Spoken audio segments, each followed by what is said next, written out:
YouTube? Sandy Frank here. Today, episode of Hobby Talk. I want to talk about something that I just heard about yesterday. And I got an email from Topps saying that they are going to be selling MetaZoo cards. That one threw me back a little bit. Like, MetaZoo, I don't know if you guys know. I mean, if you've been following the trading card game market, MetaZoo is this new TCG. It's like kind of like a Pokemon type game that uses like cryptid creatures, like for example, like Loch Ness Monster. I don't think that's in here, but I mean the Mothman, Bigfoot. You know, legendary cryptid type creatures instead of like Pokemon. That's the creatures that are on the cards, are these legendary cryptid creatures. Like there's Babe the Blue Ox. And it's a game kind of like Pokemon. I've never played it, but it's all the rage right now. All the rage in, I shouldn't say in people playing it necessarily, but all the rage in people speculating about it. The first edition boxes of these, I tried to pick up a box and got my sale canceled because it was so hot. The seller just had to make a bunch of extra money off of the box I was trying to buy, so he canceled my sale. Blah, blah, blah. I already told that story. But anyway, I was able to get one of each of the pack arts of the MetaZoo first edition packs to just have as a collection. And these are actually made by MetaZoo Games, I think. And there was all sorts of issues with the production of these. They made 25,000 first edition booster boxes, which is barely anything compared to a lot of gaming type stuff like Pokemon. But a bunch of them arrived damaged.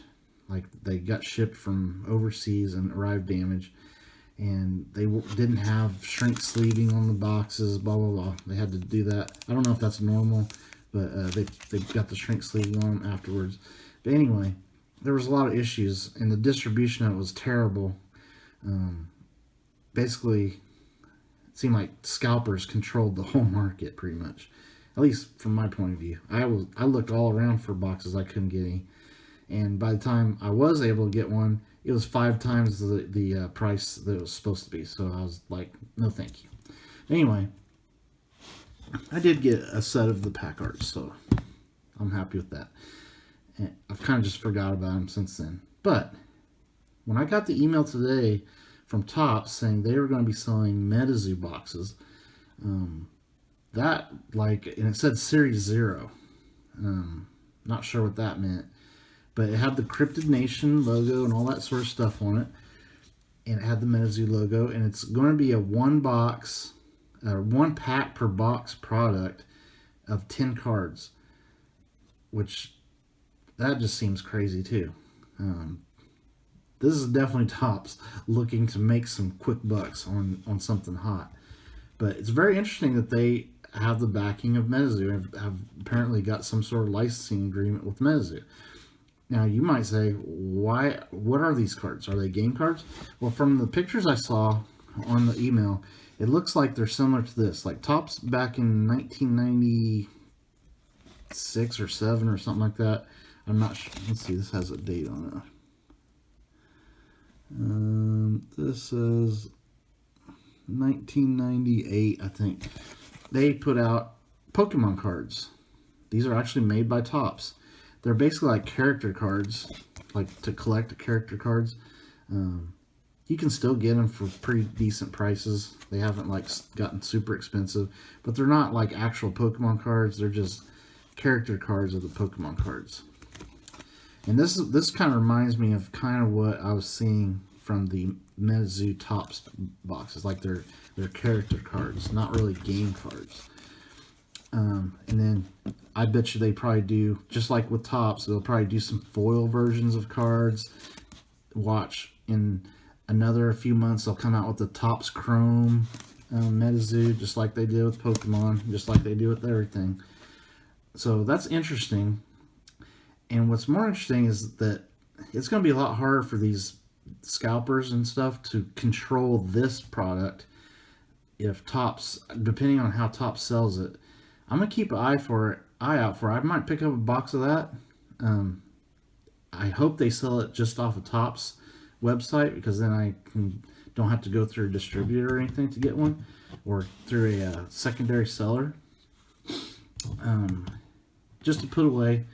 Who knows if Mezu is going to end up being something great, but it looks like they got Topps' attention, so this is making me think Mezu might be around for longer than just a fad. Now, this also brings up the question: will Topps? Do you think that Mezu will use Topps to actually make gaming cards in the future, not just like character cards like this, or like what it looks like this new Mezu Topps sets are going to be? That would be very interesting if they actually turn to Topps, because Topps, guess what? Topps is losing baseball. They are in the market to pick up some new products to make. And this is a hot product, and Topps is involved in them. It wouldn't shock me if Topps starts making Mezu cards. Now, I don't know when that'll happen, with what what set of Mezu they will start doing that. But I think the writing's on the wall here with this Mezu Topps thing that's coming out. Now, if that happens, my goodness, how expensive are these original type of Mezu packs going to end up being? I don't want to sound like I'm hyping up Mezu, because I don't like Mezu because of all the secondary market people, but man, these could really get crazy expensive if Topps starts making Mezu cards. I'm talking about the original ones, not talking about the ones Topps will be making, because Topps will make sure that everyone can get to them, everyone can buy them.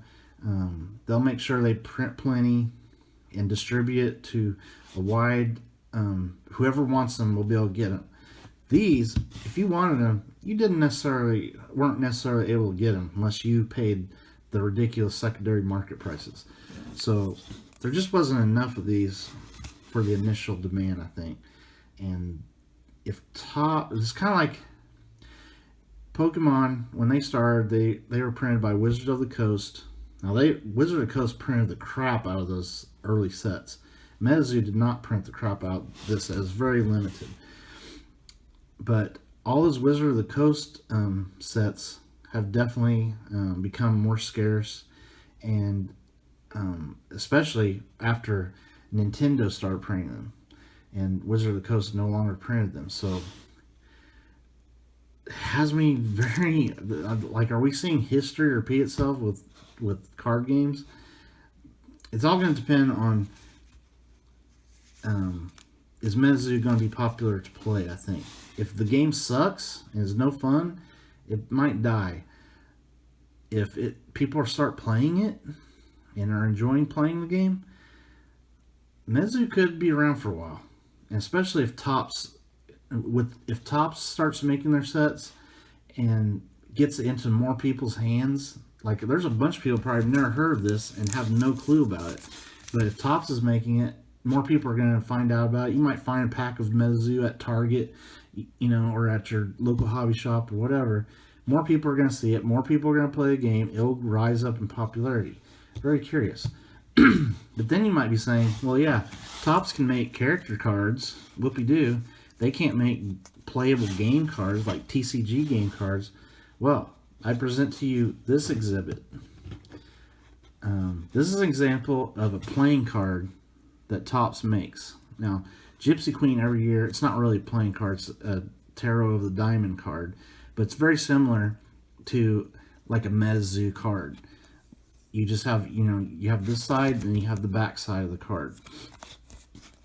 So Topps is 100% capable of producing a Mezu card, an actual game card, not just like character cards.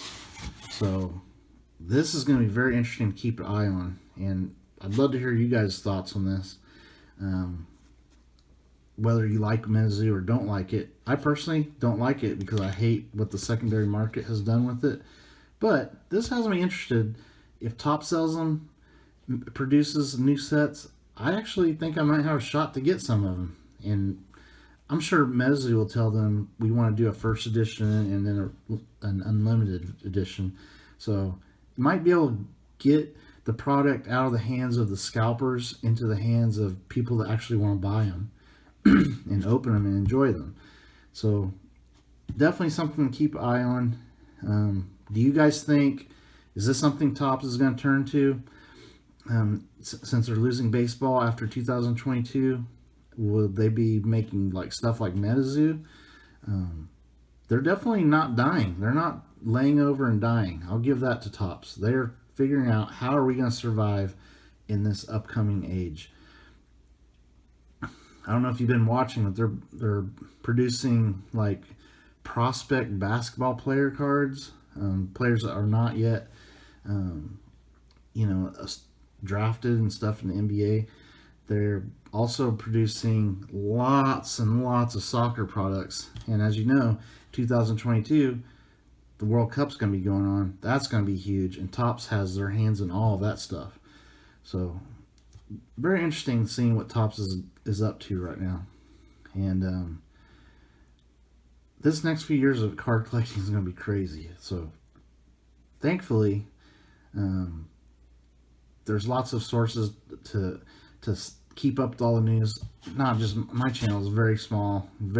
I do a small little hobby talk episode every week, but there's channels that devote every day hours of content towards card collecting and all this news. Lots of interesting stuff going on. All right, guys, stay tuned for more videos. Later.